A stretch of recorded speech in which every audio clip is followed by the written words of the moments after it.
all. Her positivity and clarity of thought was welcomed by all in the family and had guided many through rough times.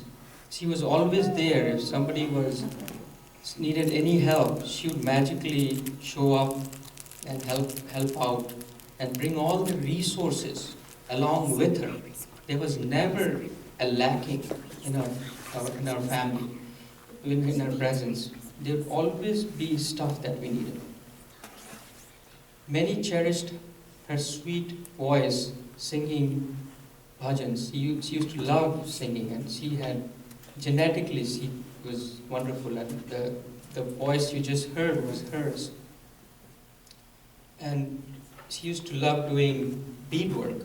So she would constantly, when she would visit me in US, she would be constantly making stuff to give away. Like if I have friends visiting with kids, or she would be making for everyone. She would be like, okay, I'll make 4 of them so they can pick one. Or I'll make 4 of them, maybe they like all 4. So she loved giving things, love. Her journey with my dad to US was fueled. She lived in India most of her life. But after we had our Pari, my oldest one was born, somehow she was pulled here by her love for me and also for her grandchildren. And she started spending, sharing time with us here in India. And she, in my opinion, she made a big compromise by spending time with me, because most of her family, folks, my siblings, they're in India, and there's a family of over 500 people.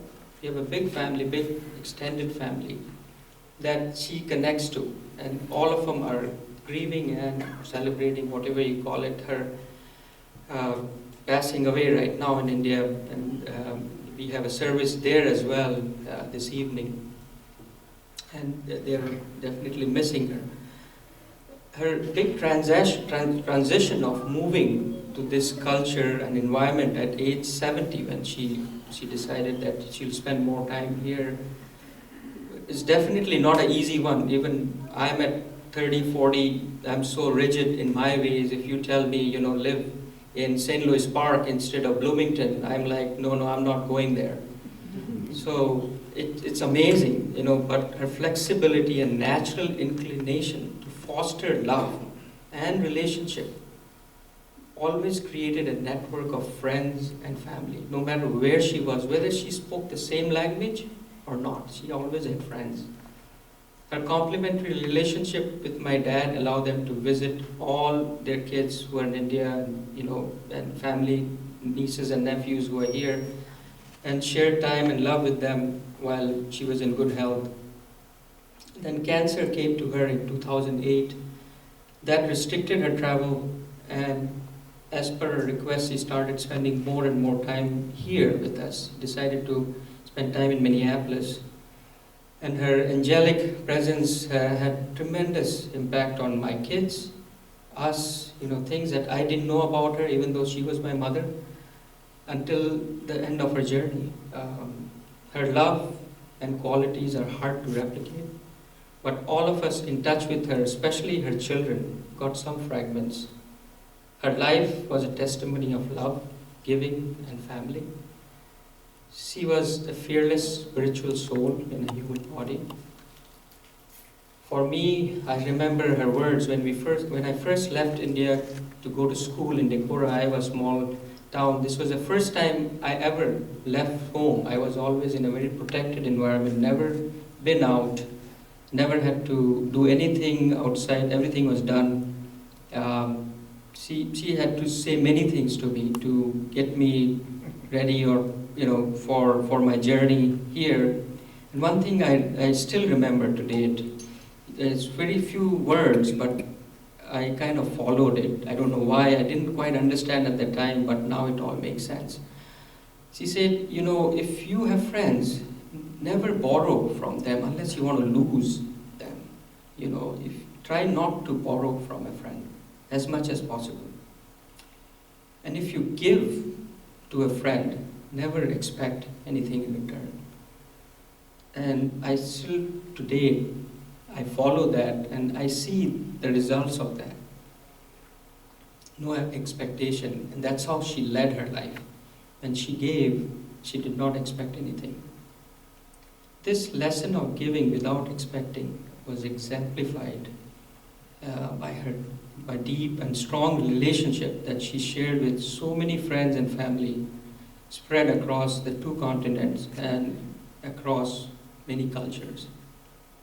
So at this time, there's a lot to speak about her, but I would like to thank my mother for guiding and loving us and for making our lives full of joy, happiness, compassion, love. Thank you so much. If anyone else have any feelings, obviously, feel free to speak. I would like.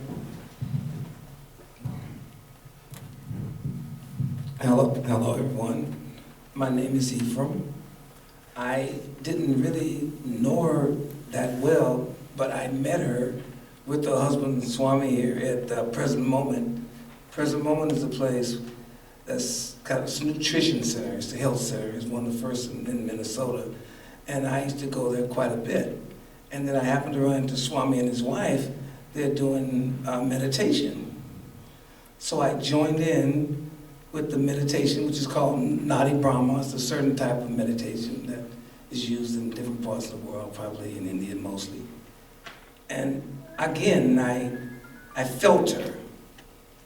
She couldn't speak English to me, but her smiles, her offering of her tea, and her presence was one of peace and joy and love. And this is what I felt. We could never really communicate verbally, but I was able to sense her and feel her and her presence and the welcomeness that she showed through her eyes and her movements at her home. So I felt quite safe, and not more than safe, I felt welcome and the warm feelings toward her and her husband, and then eventually the family. And I still have that, and that's one of the reasons I'm here today. Thank you.